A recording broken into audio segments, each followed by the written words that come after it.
할렐루야. 자, 저는요 오늘 말씀을 북어의 이야기를 가지고 좀 시작해 보려고 하는데요. 자, 북어 한번 사진 띄워주시겠어요? 보시는 바와 같이 이건 마른 북어입니다. 여러분들은 이 마른 북어를 보시면서 어떤 생각을 갖게 되실지 모르겠지만 저는요 이 마른 북어를 보면서 미라 같다는 생각을 하게 됐어요. 오해하지 마세요. 제 아내 미라가 아니라 미이라 같다는 생각을 하게 됐는데요. 자, 잘 보시면 말라 푹 꺼진 눈부터 시작해서 갈라진 그 배 사이로 모든 장기들이 빠져나간 상태입니다. 그러니 생선 세계의 미이라, 도대체 생명체로서의 생기라는 찾아볼 수도 없고요. 참 불쌍해 보이고 절망적인 이 미이라와 같은 북어의 모습이다라는 사실이에요. 하지만 여러분, 이 북어가 원래부터는 이러지 않았을 것입니다. 그렇다면 어쩌다가 이렇게 되었을까? 원래 이 북어는요 한때는 북태평양과 대서양의 넓은 바다를 오고 가며 마음껏 헤엄쳤던 생명력이 넘치던 존재였습니다. 내가 가고 싶은 곳이 있다면 어디로든 갈 수 있는 자유로움도 가지고 있었죠. 그때는요 그 이름이 북어도 아니었습니다. 너무나도 유명한 이름 명태였습니다. 하지만 이름도 모양도 너무나도 달라졌다라는 것이죠. 그렇다면 왜 그 이름도 모양도 변한 이 북어가 되었을까? 그 이유는요 딱 한 번, 두 번도 아니라 정말 딱 한 번 물지 말아야 할 미끼를 물었기 때문이에요. 여러분, 낚시를 하려면 기본적으로 내가 잡고자 하는 그 물고기가 어떤 미끼를 좋아하는지 알아야 그 미끼를 미리미리 준비해 둘 수가 있는데요. 예를 들어 망둥어를 잡으려면은 살아 꿈틀거리는 갯지렁이를 미끼로 사용해야 되고요. 참게를 잡으려면 돼지비계를, 잉어를 잡으려면 삶은 감자를, 메기를 잡으려면 닭의 간을 미끼로 준비해야 된다라고 합니다. 그런 의미에서 명태를 잡기 위해서는요 이 명태가 가장 좋아하는 것을 미끼로 사용해야 되는데 그게 뭐냐? 바로 양미리다라는 사실이에요. 양미리. 특히 금으로 잡는 망태가 아니라 낚시를 통해서 잡게 되는 조태를 잡기를 원한다면 반드시 이 양미리를 준비해야 됩니다. 왜냐? 이 양미리는요 명태가 한번 보기만 해도 껍벅 넘어가는 아주 치명적인 미끼이기 때문이에요. 보시다시피 양미리는요 미꾸라지보다는 좀 더 크고요 꽁치보다는 좀 더 작게 생겼으며 그 몸 안에는 알이 통통하게 들어가 있는데 특별히 소금에 절인 이 양미리를요 명태가 얼마나 좋아하는지 모른다라고 하죠. 아마 이 명태 세계에 학교가 있었다면 제가 상상할 때 이 명태 선생님들은요 명태 학생들에게 끊임없이 강조했을 거예요. 얘들아, 너희들 무엇보다 양미리를 조심해야 된단다. 너희들이 길을 왔다 갔다 하면서 어느 날 양미리가 너희들 눈앞에 나타나 그 엉덩이를 실룩실룩 흔든다면 그건 100% 미끼이니 절대로 그 미끼를 물어서는 안 된다. 큰일 난다. 한번 물면 훅 간다. 조심해야 한다. 이렇게 몇 번이고 선생님들이 강조했을 것입니다. 자, 그런데 어느 날 고등학교 3학년 명태가요 야간 자율학습이 끝났어요. 집에 돌아가는 그 길에 배가 참 많이 고픈 상태에서 갑자기 그 눈앞에 양미리가 나타납니다. 그리고 그 엉덩이를 실룩실룩 흔들고 있는 거예요. 얼마나 그 양미리가 먹음직하고 보암직하고 탐스러워 보였는지 그렇게 학교 선생님들이 양미리를 조심해라, 양미리를 조심해라 그 이야기를 새카맣게 잊어버릴 만큼 이 양미리의 엉덩이는 너무나도 매혹적이었어요. 오직 이 양미리를 먹을 생각밖에 들지 않습니다. 그래, 선생님이 말한 그 양미리가 이 양미리는 아닐 거야. 이건 괜찮을 거야. 그 양미리의 눈이 뒤집혔어요. 그 양미리를 한번 베어 물면 정말 이 명태 입장에서는 평생 행복할 것과 같은 마음이 들기 시작했다라는 거죠. 그래서 결국 이 고3 명태는요, 그 양미리를 하늘에서 나에게 내려주신 선물인 줄로 알고 딱 한 입 깨물게 되었습니다. 정말 딱 한 입 깨물었을 뿐이었어요. 그런데 이게 웬일이에요? 그 순간 그 양미리의 몸속에 숨어있던 날카로운 바늘이 이 명태의 식도를 가격하면서 순식간에 꿰뚫어 버리게 되었습니다. 그 순간 선생님이 말씀하신 그 엉덩이를 흔들었던 양미리가 바로 이놈이었구나. 열심히 후회는 해보지만 여러분도 아시죠? 때는 이미 늦었습니다. 이 상황을 빠져나오기 위해서 피가 철철 흐르도록 발버둥을 쳐보지만 그럴수록 그 양미리의 몸속에 숨어있던 날카로운 바늘은요, 이 명태의 식도를 더 깊게 파고 들어가기 시작했어요. 그러면 이제 그 명태는요, 부모님이 기다리는 집으로 영영 돌아갈 수 없게 된 것입니다. 다음날 학교도 갈 수 없고요, 친구들도 만날 수 없게 된 거예요.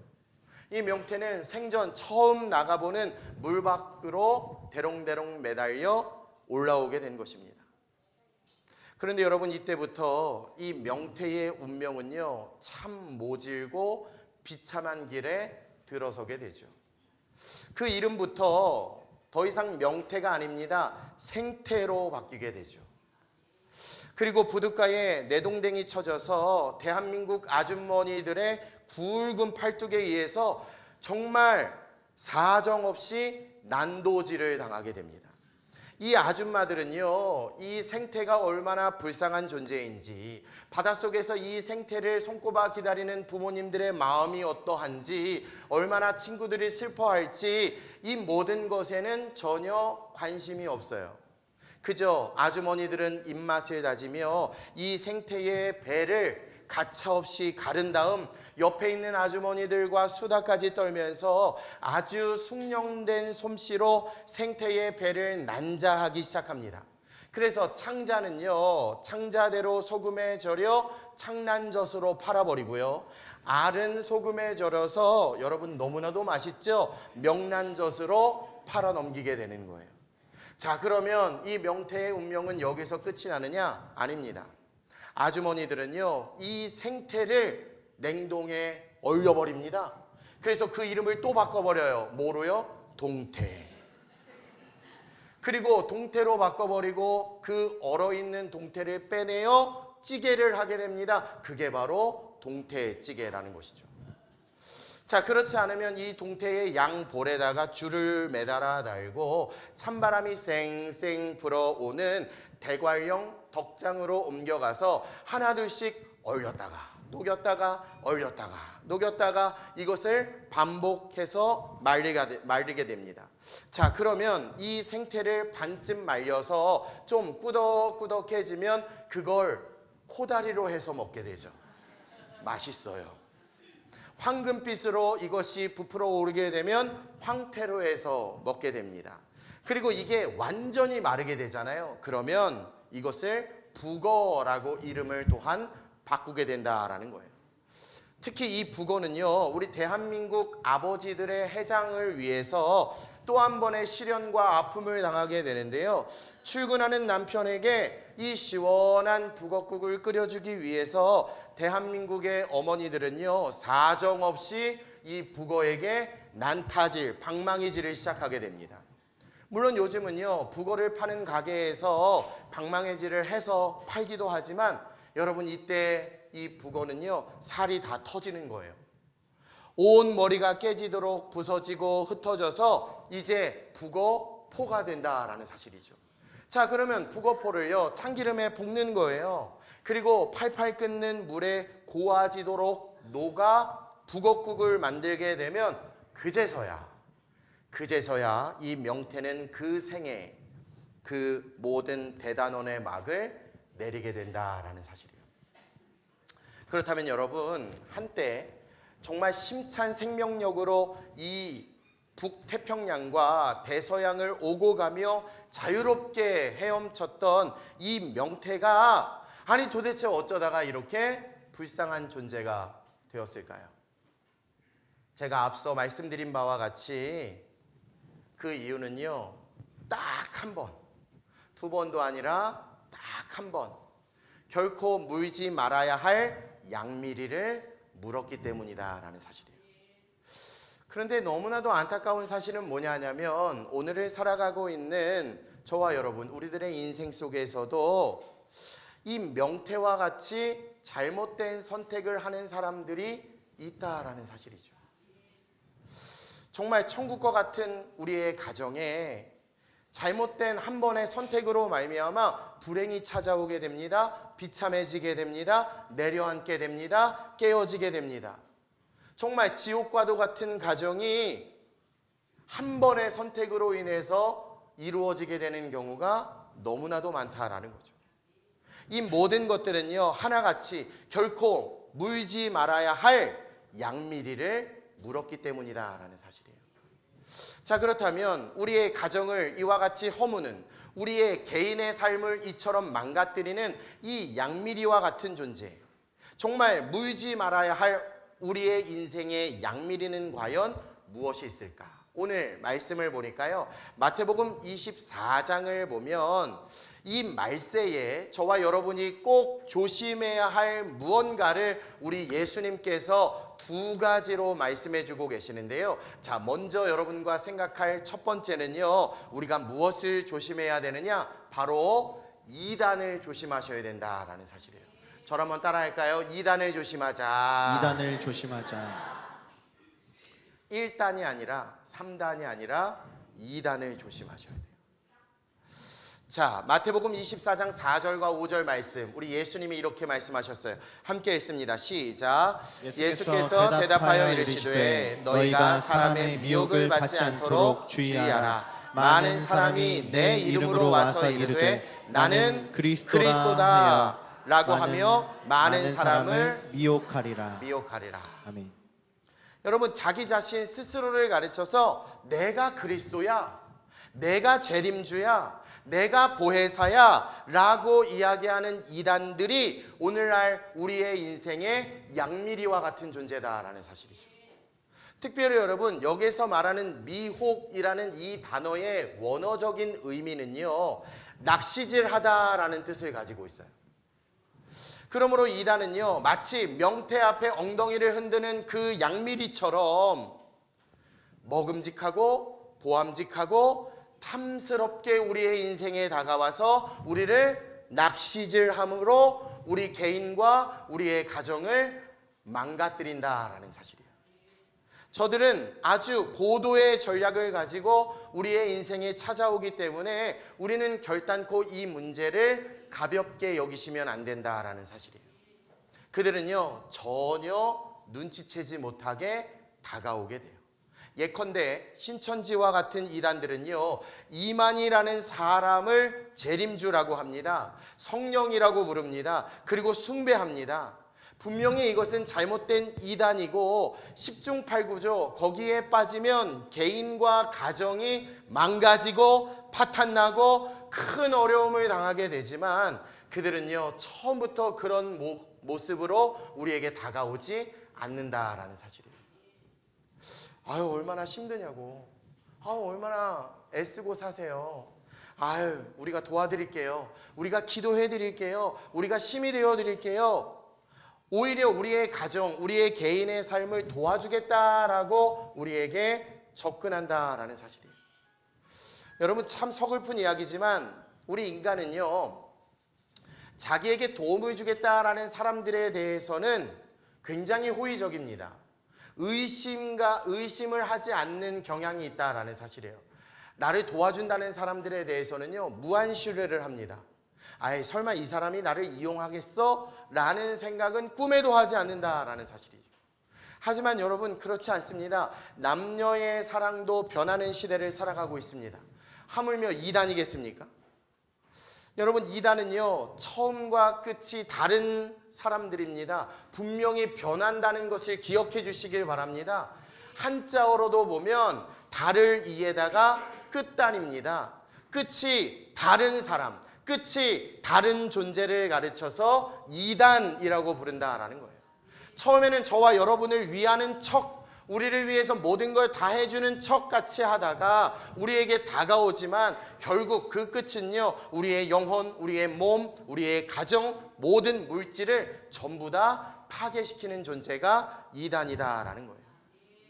그러므로 여러분, 반드시 교회와 목장 식구들의 도움을 받아서 우리 학생들은요, 교회 학교 선생님들의 도움을 받아야 할 줄로 믿습니다. 안내를 받아야 할 줄로 믿습니다. 구별할 수 있어야 된다라는 사실이에요. 아무리 힘들어도 교회 밖에서 기도받는 것은 받으시면 안 됩니다. 할렐루야.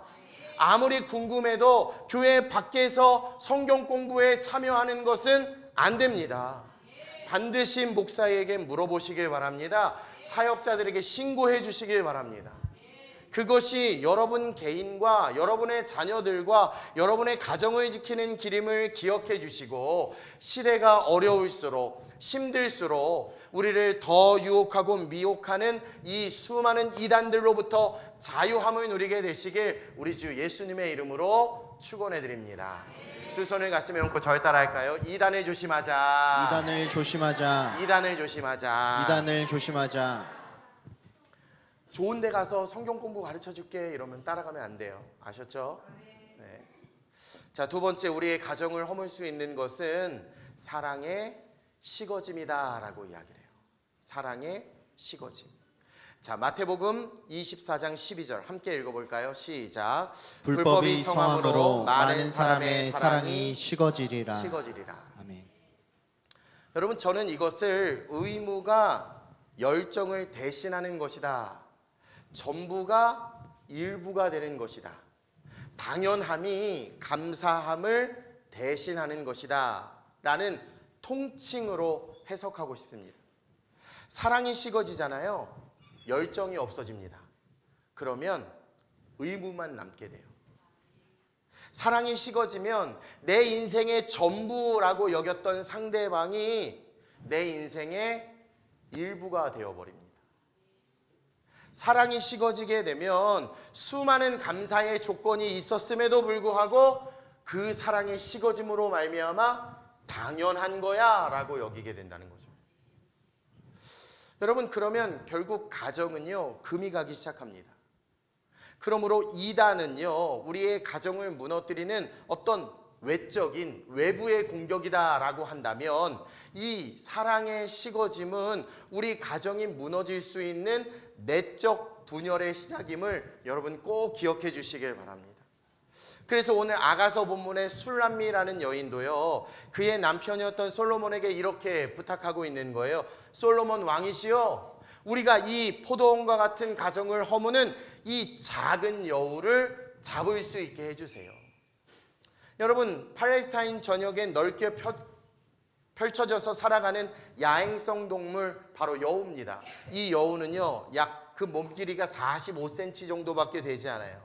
굉장히 작은 편이지만 이른 봄날에 이 여우들은 토구를 파고 그 안에서 새끼를 낳습니다.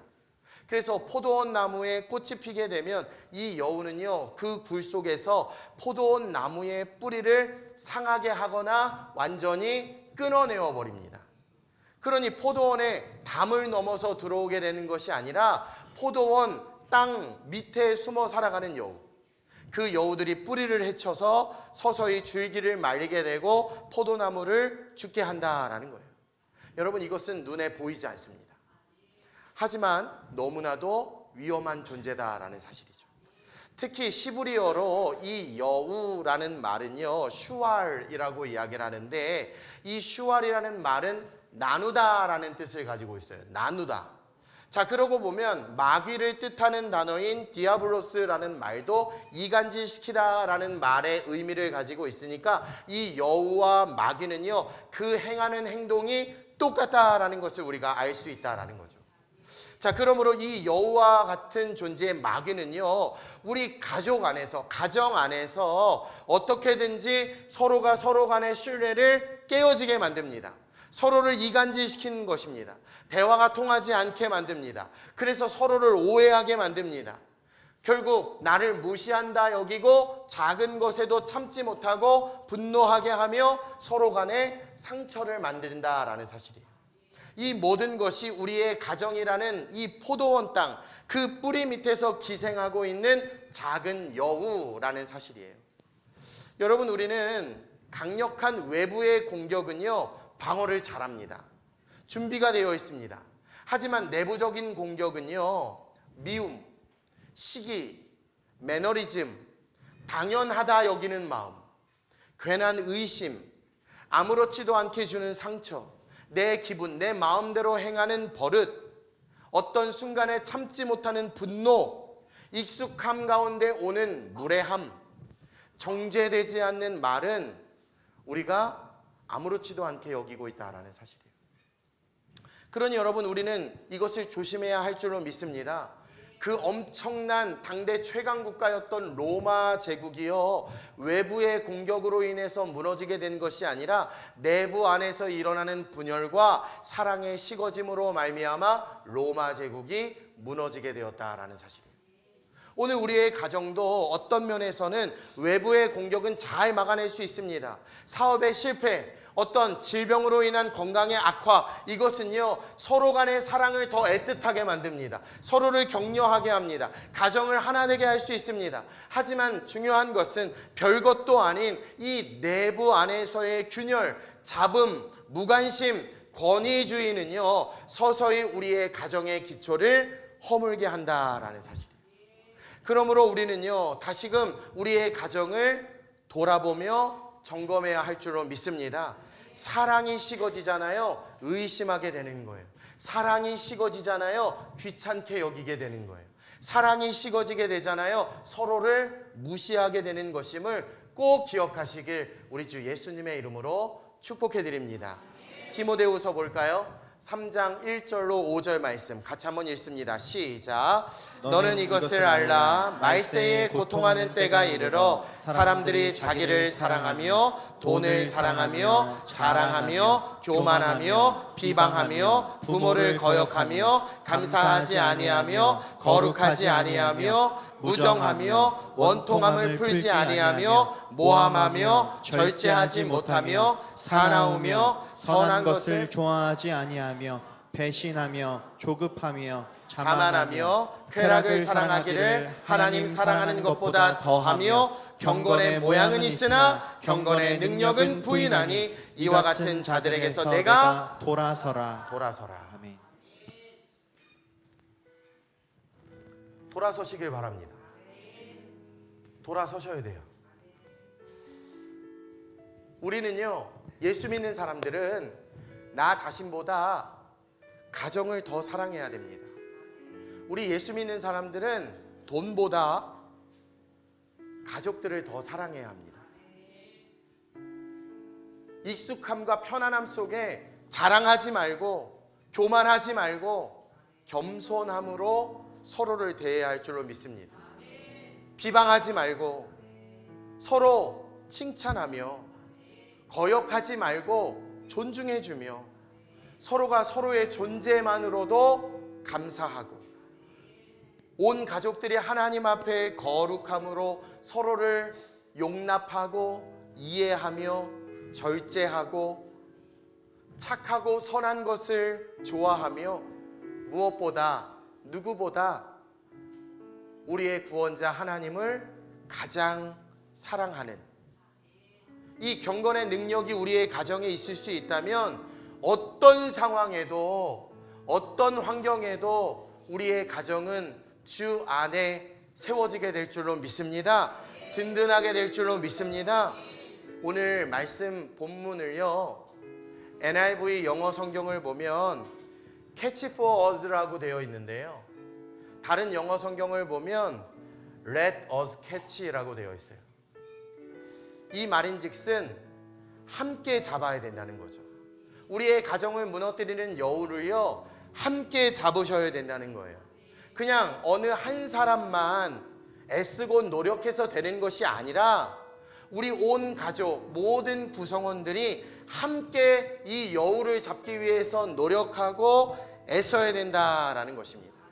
부디 이 가정의 달에 깨어지고 금이 간 여러분의 가정이 주 안에 회복되어지시고 이 땅에 존재하는 우리 하나님의 나라에 확장되어가는 통로의 역할을 여러분의 가정을 통해 이루게 되시길 우리 주 예수님의 이름으로 축원해 드립니다.